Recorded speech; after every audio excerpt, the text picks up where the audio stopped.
and welcome to Chanakya English for our Pandey Politics with none other than Mr. Rangaraj Pandey. Welcome, sir. 18th Lok Sabha inaugural session is going to begin on June 24th, and Prime Minister Modi is planning to propose the speaker on the 25th. So let's briefly start talking about the speakers, and I think his idea is, the front runners really are two AP candidates. One is Purandeshwari. She is a BJP president of Andhra Pradesh. She's also related to Chandrababu Naidu. And there is the TDP candidate, Mr. GM Harish Balayogi, who is a MP of Amalapuram, again Andhra Pradesh. And I believe the third person is again the Mr. Om Birla, who was the current speaker. So having said that, there is a lot of importance being given to Andhra Pradesh. And with BJP not being on the majority mark, they have 240 seats, they are short by 32, they have to depend on their allies, and JDU and TDP are their two biggest allies. So how do we think the speaker selection is going to really be? It will be a topmost secret. Nobody can even imagine about what will happen. But said that we can guess the pattern how BJP as well as Mr. Modi work. I sincerely believe they will try to retain the speaker post. BJP will try to retain the speaker post. What happened when the cabinet was allotted? There was a lot of gossips and rumors that TDP is demanding this, Mr. Nitish Kumar is demanding this, and Mr. Kumarasamy is demanding this. They are asking for finance, they are asking for home, and a lot of things were there. But what we what we witnessed that all the major portfolios retained by the BJP as well as the same ministers, external affairs, finance, home, or whatever, it's even railway, IT, most of the portfolios are retained by the same ministers from BJP. So that gave a great signal to Indian market itself. The day when the result released, the election result released, on the day the market was in downfall. And it continued to be fall and lying low till the cabinet took charge. When the cabinet portfolios were allotted, only then the market get the reboost. Because they got a signal that okay, Modi ji is not a weaker prime minister now, he is as strong as previous regimes. So he has retained all the major portfolios. So he has given a clear signal to not only the allies parties but also the opposite parties, but also to the whole country.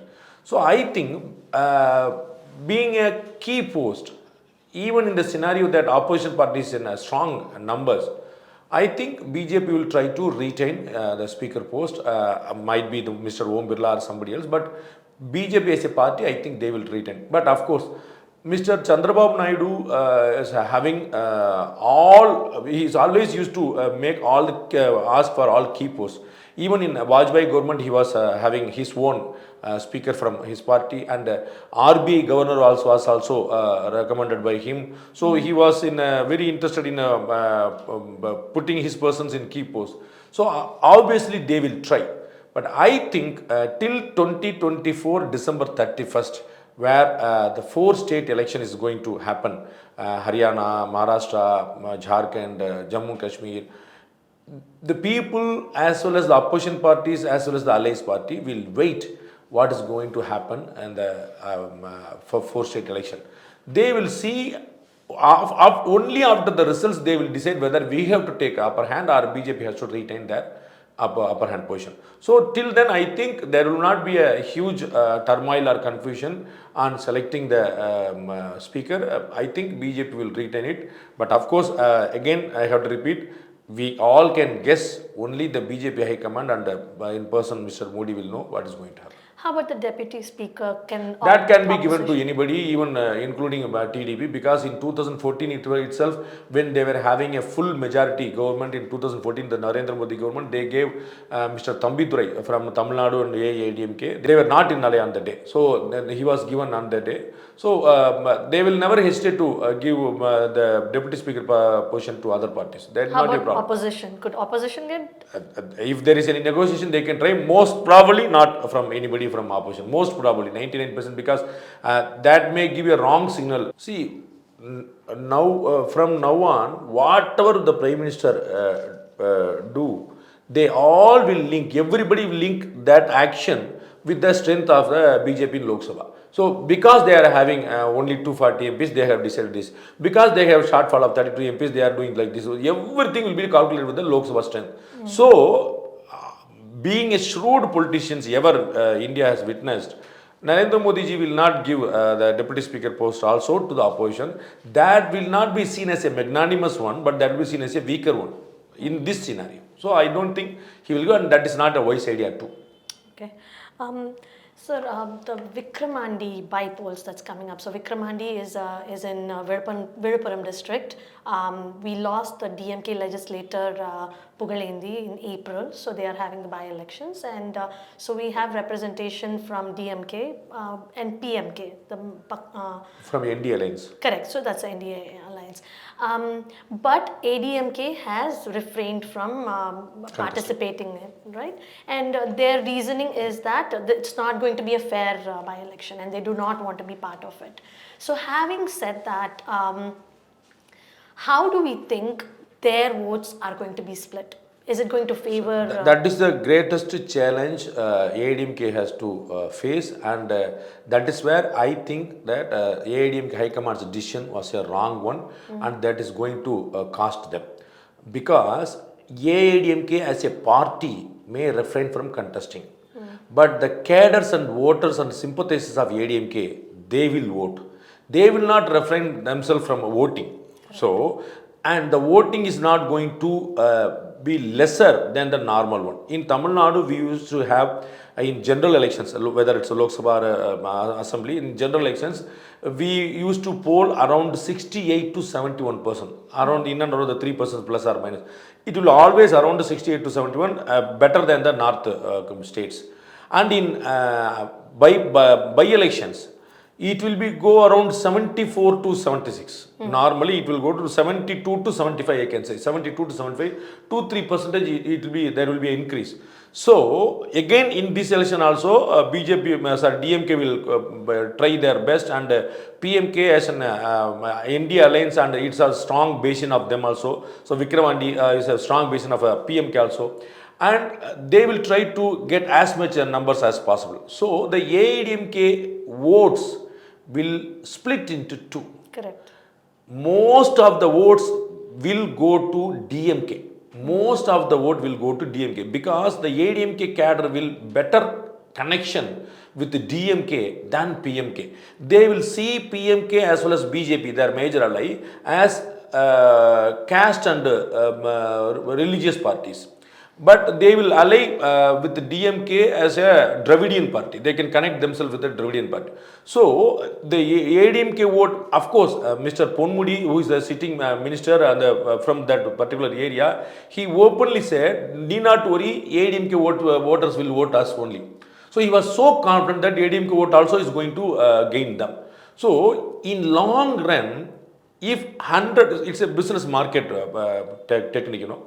If 100 persons buying a product from somewhere, out of them, for various reasons, 100 persons have supposed to buy a different different product for a particular day or particular period. If they started tasting that, at least 10 to 15% will be retained there, and only 80 to 70 to 80% you can regain the old product. So, if they started, of course, the thrill is there that I have voted to someone, that guy won the election. So, in Tamil we used to say that I will vote who is going to, the person who is going to win. So, it's about winnability. They may not have any policy, ideology, or anything. They will see who is going to win. I will easily vote him that he will win. So, I just want to say I voted him, he won the game. That's it. Okay. So, DMK will be the gainer, as well as BJP and PMK also will secure some sort of vote, which is going to cost ADMK, because they will lose the loyalty. Exactly, the particular perfect word. They will lose the loyalty, and when a wrestling is going on, a player should be in the ring. Yes. You cannot witness. And the player become a witness, and all their fans are watching him sitting in the gallery, and obviously they will start cheering up other players. So you are obviously going to miss. It will be a loss. It is a loss to ADMK.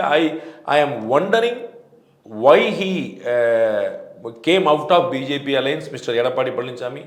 I am again wondering why he decided to quit this bipole. He is giving an example of Mr. MGR as well as Ms. Jayalalitha, who refrained from contesting. But that was an entirely different scenario. Here you lost this election in Lok Sabha election in the ratio of 40:0. So it's a heavy loss. So immediately after the loss, you are unable to, you are not ready to face the election. The party cadres and office bearers will think that okay, the party is in a fear to contest. Again, if at all, just imagine, if at all it goes to third position in the by-election, then the ND alliance will be the once for all the ND alliance will be in the number 2 position. Now the ADMK is they lost deposit in 7 seats and they went to third position 13 seats.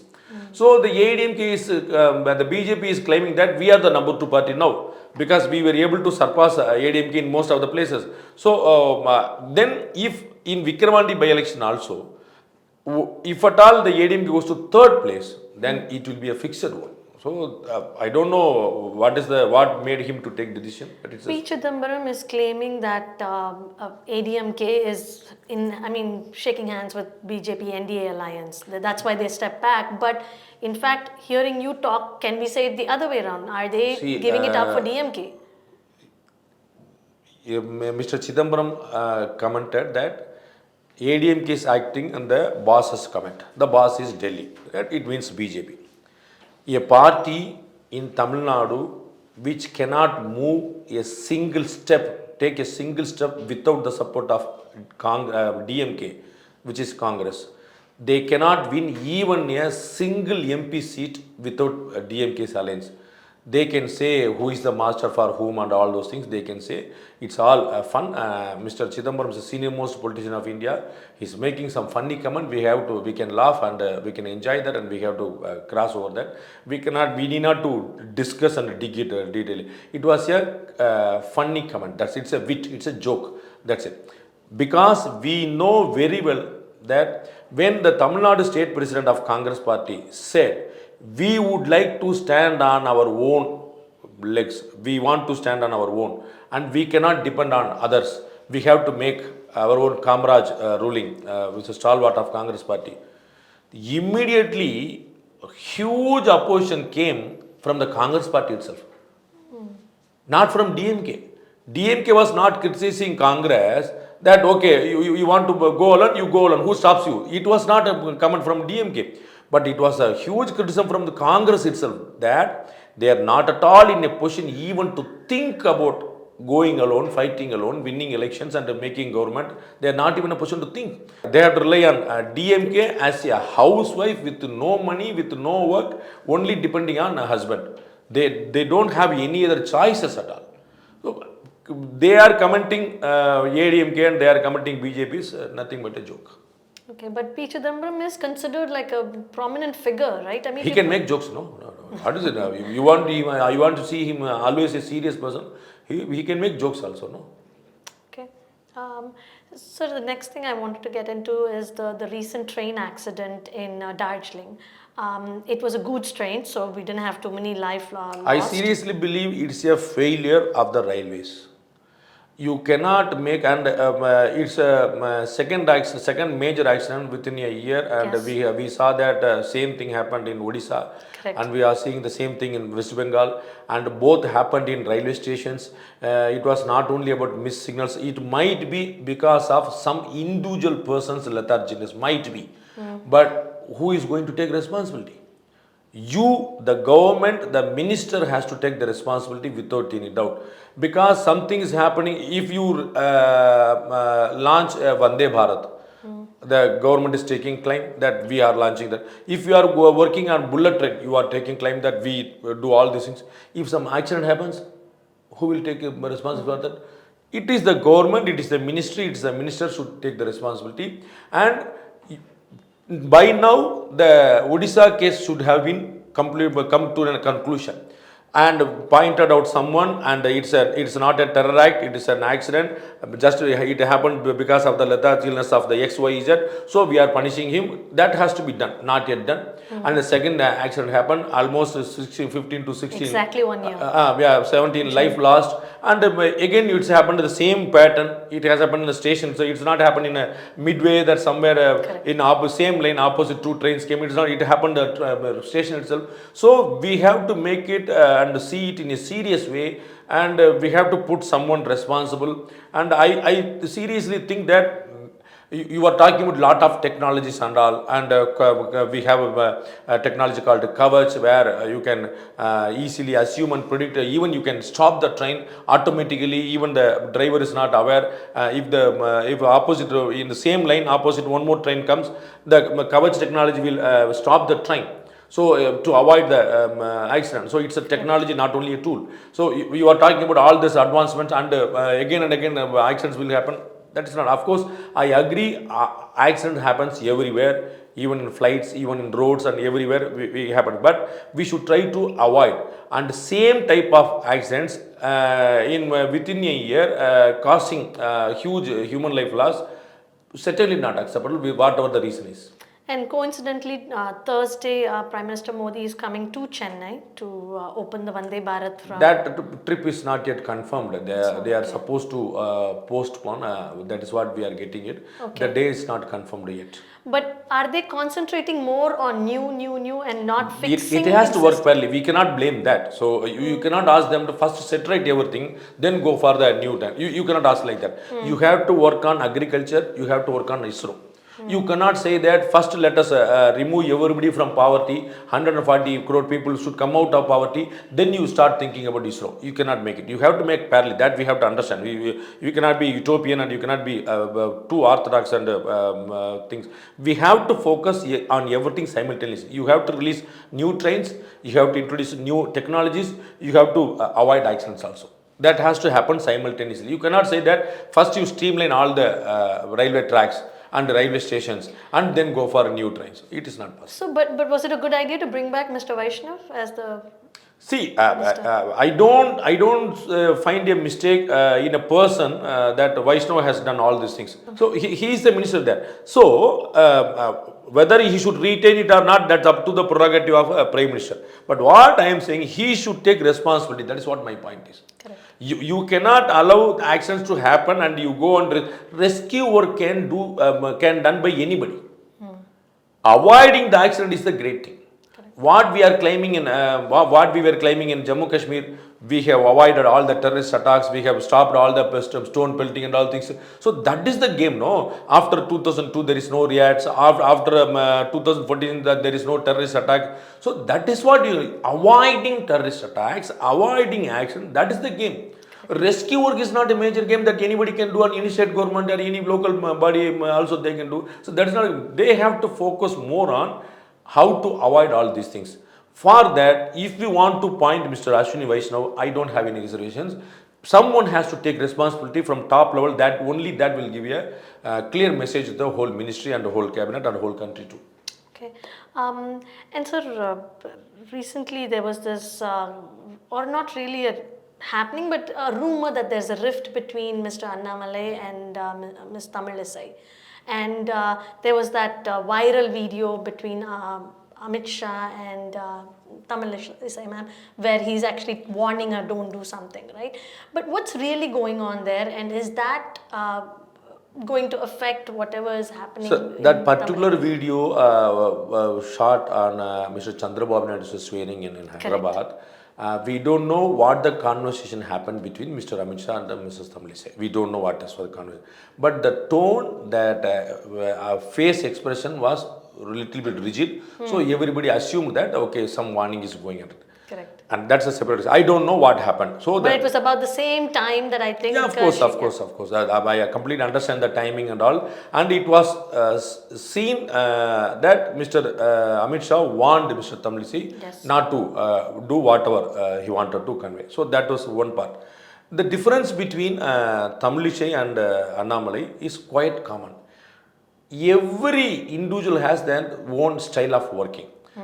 When Mrs. Tamilisai Soundarajan was the state president, she fought like anything, and the then Chief Minister Ms. Jayalalitha has appreciated her being a state president of the national party, and we all aware for women to lead a political party is not a game. It's not an easy game. It's the toughest one. And of course, the gender bias and kidding them, insulting them by their appearance, all will happen. And she came across all those things being a lady, and she successfully had her presidency. But every individual, as I said earlier, every individual will have a different style of working. Mr. Annamalai is being a police officer for almost 10 years. He's having a different pattern. So obviously the difference will be there. But the difference is not a contradiction, need not to be a contradiction. Difference of opinion may arise even between Mr. Amit Shah and Mr. Modi and RSS and BJP and anybody. So I may think a different way, you may think in a different way. The difference is need not to be a contradiction. So if Mr. Annamalai is thinking for Congress party and Mrs. Tamilisai is thinking for DMK, then you can call for there is a contradiction.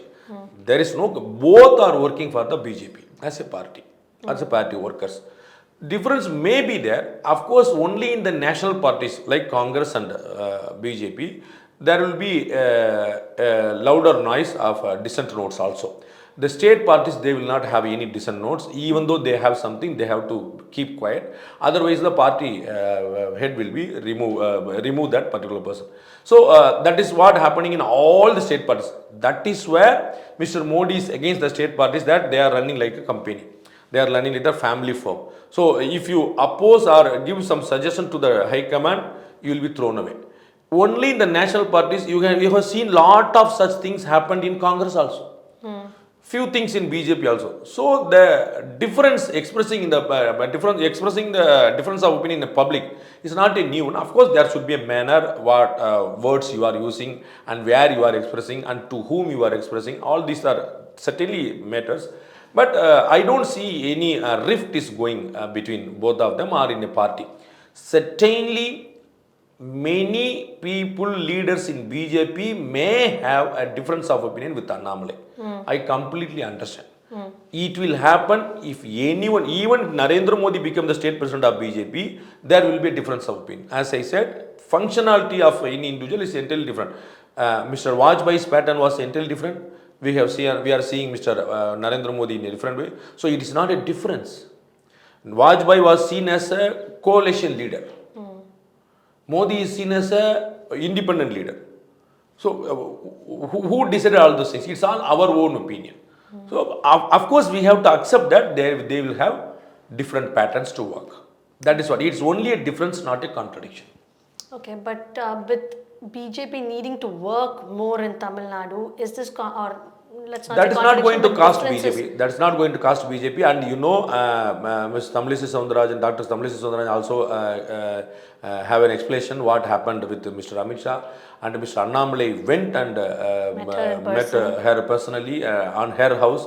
So it's all right, it's all set right, no issues at all. And even though if it continues, that will not cost the party. That will cost hardly any individual, but not the party.